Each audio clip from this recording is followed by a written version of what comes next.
my friends, time for What Culture here, and given that we are halfway through 2023, which is kind of terrifying, I thought I would turn to the finger of power and give the good bits an up and the bad bits a down for everything that World Wrestling Entertainment has done so far. Now, as ever, you won't agree with me, that's what the comments are for.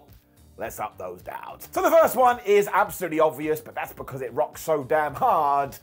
We are going to talk about the Bloodline. After WrestleMania, people did wonder what the fallout was going to be. But what we did is we pivoted to Roman Reigns versus the Usos. And some of the TV we have been doing on SmackDown has been so riveting. On a Thursday, I'm like, oh, it's SmackDown tomorrow, because I'm a massive nerd. It also feels like we have so many plans in place we could extend this throughout 2023. And I know, maybe it would have been better if Cody Rhodes had beaten Roman Reigns at WrestleMania. But if my auntie was my uncle, she would be my uncle. What? Because look, who cares? It's still top TV, and I'm still having a great time, and you just know, when all is said and done, Roman Reigns is going to be all by himself. He will have feuded with Jimmy Uso and Jey Uso and Solo Sikoa, and then maybe we even turn the Tribal Chief into the mega babyface that Vince McMahon always wanted.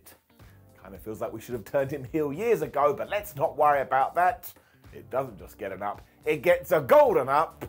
One of the best stories WWE has ever told. Plus, we've not just over-relied on that too, and in fact, we have looked to the future. And for the first time in a while, WWE has deliberately introduced a bunch of new stars. I mean, look at this list. Alba Fire, Isla Dawn, JD McDonough, Cameron Grimes, Pretty Deadly, Indy Hartwell, Zoe Starks, Katana Chance, Caden Carter, Grayson Waller. And sure, not all of these guys and girls have made their mark yet, but some have, especially somebody like Zoe Starks. And also, we even had Bron Breakker down on NXT going, oh, Seth Rollins, I want to fight you for your World Heavyweight Championship. And it all ties in, everybody's getting a push. It just goes to show that maybe WWE has finally realized if you are going to call somebody up from NXT, do something with them and see if they sink and see if they swim. Otherwise, it's just a massive waste of time. I much prefer this. Up. So we shall move into our first down now, and this one is quite tough because a lot of it is rumor and speculation, but still, Bray Wyatt has gone poof and just vanished. And well, it hasn't been all that great. Now, as far as I'm concerned, I still think Bray is a wrestling genius, but there is just so many reports out there that he doesn't really connect with management on the same level, and they don't know what to do with him. Maybe they should go left, or maybe they should just go right. And this has been going on for so long now. You just want to facepalm and go, please make a decision. I mean, some even say that Vince McMahon has told Wyatt he should go back to the Fiend character. I don't know whether that's a good idea. I mean, maybe we should just take all the different personas and merge them together. I mean, between you and I and nobody else, I still think the Eater of Worlds was the best one. However, I do want to point out there's also news out there that apparently Bray Wyatt did go through some health stuff, and nothing is more important than that, so I do send him all the positive energy in the world.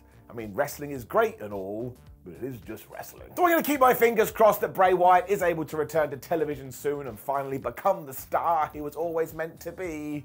But yeah, given that he did just disappear, you got to give it a down. Let's move on though, because ever since the new regime did get into place, then kind of became the old regime again, but let's not worry about it, they have done so much better when it comes to stipulations.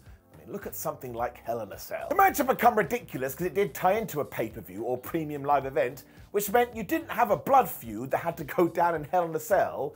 You had an event called Hell in a Cell, so you just be like, hey Dave, hey Brian, do you want to get in that massive structure over there and have a fight? And they'd be like, we're actually all right with each other, we're kind of friendly. And then you get told, well, you got to do it anyway. That's stupid. But when we go back to WrestleMania 39, we had Finn Balor versus Edge, and this did feel like a proper blood feud, given everything that had gone down with the Judgment Day. It also saw Balor as Steve Stitches in the middle of the match, and while that wasn't planned, sometimes it does make you go, ha ha, this is absolutely crazy. I kind of hoped that we were going to use the structure for Brock Lesnar versus Cody Rhodes round 3 that will happen at SummerSlam, although apparently WWE has even bigger plans for that, so that will be interesting. But this is the way to do it, so whether it's I Quit or a no holds barred or whatever, just make sure it fits the story, because then you're getting it up. And I tell you what else has been great, the return of Trish Stratus. Awesome. I mean, the fact that she is considered a legend and was still willing to come back and be like, oh man, I'm going to be an asshole heel now, has been fantastic. I really enjoyed her feud with Becky Lynch, and you know who was benefited? Zoe Stark. I mean, if Stratus had come back and just phoned it in a little bit for a big WrestleMania match, I wouldn't have minded, because again, she does have star power. we have gone the opposite direction, and she's on every single show, and she keeps building, and she keeps building, and she keeps building. Eventually, we're going to have a lovely house. She also has defied the aging process, so when R-Truth is ready to return, these two should probably be a tag team, but I really hope that more Hall of Famers do this. You don't have to come back and always be the good guy. Sometimes it's better to be the villain. Given that we are talking about the women's division, let's move on to a personal bugbear on mine, because again, for the first 6 months of 2023, we can just not get these women's tag team titles right. I mean, they just need a focus. And look, I do understand this. WWE's big plan was to crown Ronda Rousey and Shayna Baszler. But when Ronda got injured, they were like, we don't really have much of a backup plan. Hey, Liv Morgan and Raquel Rodriguez, we're just going to give them to you. Now, they actually began to find a little bit of momentum, but then Morgan got injured, and from nowhere, the belts were held up, and we gave them to Rousey and Baszler anyway. And once again, it was like, why is this moving in fast forward? It doesn't help that fans do remember how these have been treated since day one. So when you do treat them a little bit slapdash, it enhances the whole thing even more so. So I am going to give it a down. But again, Ronda and Shayna do have these now. For the love of everything, do something with them. It will totally work. And I want to throw a quick up in there because it should not be forgotten. That crowd down in Puerto Rico for Backlash. One, it's proof about why we should take premium live events and do them across the world. And two, we better go back to Puerto Rico soon. So look, just a massive round of applause for you guys. You made that Backlash so damn good. Probably the best Backlash ever. And it's an up for Cody Rhodes too. I mean, this guy. And there's a small contingent who do feel him not winning the title at WrestleMania ruined him. But that's not what I see when he comes out for Raw. Everybody goes crazy. Everybody cheers for him. He's still selling a bunch of merchandise. And he could be the biggest babyface in the company. Oh yeah, he's totally broken. Also, ever since coming back from his pec tear, he's won the Royal Rumble, he has main evented WrestleMania, and basically become the brand new John Cena. And just go listen to Rhodes in any interview he's ever done. This is all he ever wanted to be. So he's totally smashed it. The fact Brock Lesnar is so willing to sell for him too and do a massive program is all you need to know, because the Beast doesn't do that for everyone. And when we do get out the other side of SummerSlam, I still totally believe he will finish the story and probably defeats Roman Reigns. And do you know how that is going to make me feel? Warm and fuzzy in the tum-tum. I also find that he's just a massive inspiration for somebody who isn't sure whether you should bet on yourself. Well, if you're going to follow the same journey as Cody Rhodes, you absolutely should. This is just the start too. It's only been a year or a couple of years or so.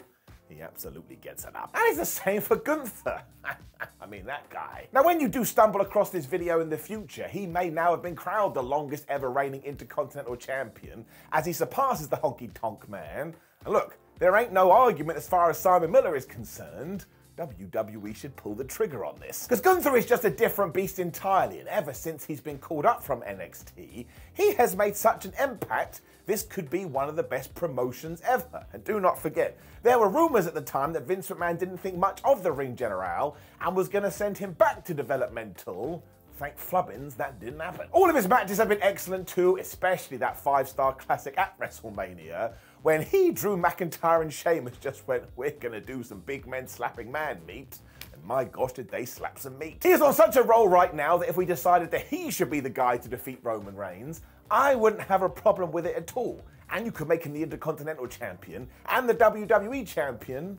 Once again, I just sit there going, yeah, do it again, do it forever. And I want to keep the next one quick as well, because I don't need to get bogged down in this, because we do all understand the deal. But we have to talk about the return of Vincent Kennedy McMahon. Now, I actually don't think it's affected Raw or SmackDown that badly, because most shows are actually better than they have been. But should he have come back? No. When you read all the allegations, does it just make you a sad panda? Yes. Is all of this terrible? Absolutely. Probably should have stayed away forever. That's why it gets it down. Let's keep this negative Nancy attitude going as well. Why not? But what the flub was the point of the draft? Unless WWE all of a sudden goes, oh wait, Raw superstars are meant to be on Raw and SmackDown superstars are meant to be on SmackDown. It took all of 7 days for everybody was just everywhere anyway. So it was literally a waste of my time. One day I'm going to be on my deathbed and remember this, and I'm going to start to cry. I mean, Triple H even told us that the landscape would change forever. That was a lie. I don't like being lied to by Paul Levesque. He is one of my heroes, but be it AJ Styles or Paul Heyman or Cody Rhodes, everyone's turning up on Mondays, everyone's turning up on Fridays. It hasn't made a lick of difference. I mean, AJ's excuse was, well, I just couldn't help myself, and the irony is, I actually prefer it when anyone can go wherever the hell they like, because that just makes for better TV. But don't go through a whole song and dance if you have no intentions of seeing it through. Just ditch the draft, which actually sounds like a good slogan, when we get into one of my personal favourites, Dominic Mysterio. Hot damn. We're going to throw Rhea Ripley in there as well, even though they probably deserve separate entries. But we all knew that Rhea was going to smash it in 2023. Her star was bright. But I never called this for Dominic. He has become not only one of the best heels in WWE, but one of the best heels in the entire business. I am going to be that guy and say that when Dom did take on Seth Rollins at SummerSlam, I was one of the people saying, I think we should watch this fool, and I was right. But not in my wildest dreams did I think that these two would ever pair up together, and it has just been magic. They're generally hilarious too, and they get mega heat. And if WWE ever even thinks about breaking them up, they better look at the calendar, and it better be 2042. That's right, I think they should be together for the next 20 years. And the only real time to do it is when Rhea Ripley organically becomes a good guy. And trust me, that will happen sooner rather than later. She's just too flipping good. The way Mysterio has embraced being a heel, though, has been absolutely tremendous, especially when we got to WrestleMania, and we did father versus son. I mean, that just hit on so many levels. When I'm done with this video, I may go watch it again. I really do think he should win some kind of mid-card title soon so we can really underline this. And yeah, as for Rhea, just watch what she does throughout the rest of the year. She is gonna fly, and we have to have those feuds between her and Becky Lynch and Bianca Belair. I cannot wait. And I think WrestleMania deserves a nod too. What a damn good show. I think night one was better, but who the hell cares? Because as a two-night event, it was absolutely stellar. And we had that main event on night one where it was the Usos taking on Sami Zayn and Kevin Owens for the Unified Tag Team Championship. And we took all this stuff we'd done with the Bloodline and we paid it off wonderfully. I mean, it proved that even though Owens had lost at the Rumble and Sami had lost at the Elimination Chamber, that WWE was looking to the future. And we've already mentioned Cody versus Roman, but if you take the finish and just move it to one side, that match is really good too. You also had the Intercontinental title triple threat, Asuka versus Bianca Belair, Charlotte Flair versus Rhea Ripley, and even Brock Lesnar versus Omos was damn entertaining. WWE took a pat and hit a massive home run with WrestleMania this year, so now the bar has been raised, and that's good, because it means you have to beat expectations. Getting it up. And speaking of which too, let's go back to the Royal Rumble, because never forget the fallout of that was all time. And in case you haven't seen it, after Roman Reigns had defeated Kevin Owens in the main event by cheating, the Bloodline beat the crap out of KO when Roman gave a chair to Sami Zayn and said, hit him. Hit your former friend, and you will be darker than ever. By this point, Zayn had enough of this emotional bullying, so instead he took the steel and he smashed the Tribal Chief right in the back. And all you need to do is go and listen to this reaction. It's not the kind of thing that happens by accident. It's not the kind of thing that happens by happenstance. WWE had put in the time, and the results were fabu. So it was a testament to how well the story had been told, and it was just so damn emotional. Don't forget, as good as the moves and the matches are, wrestling is about moments, and this was one of the best for ages. It also means that we're blowing more smoke up the Bloodline's ass, but make no mistake, it deserves all the smoke blown up its rectum. Terrible thing to say. I've actually made myself laugh, but it is going to get an up.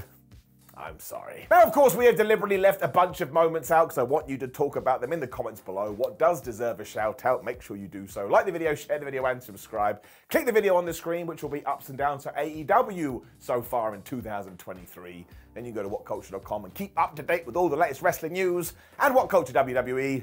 Simon316 on Twitter. We'd love to say hello. My name is Simon for What Culture. Thank you very much for joining me as always. Remember that the Ups and Downs series does run every single week as we cover all the wrestling shows, because I don't sleep. Am I going to regret it one day? Yes, but I live for now. See you soon.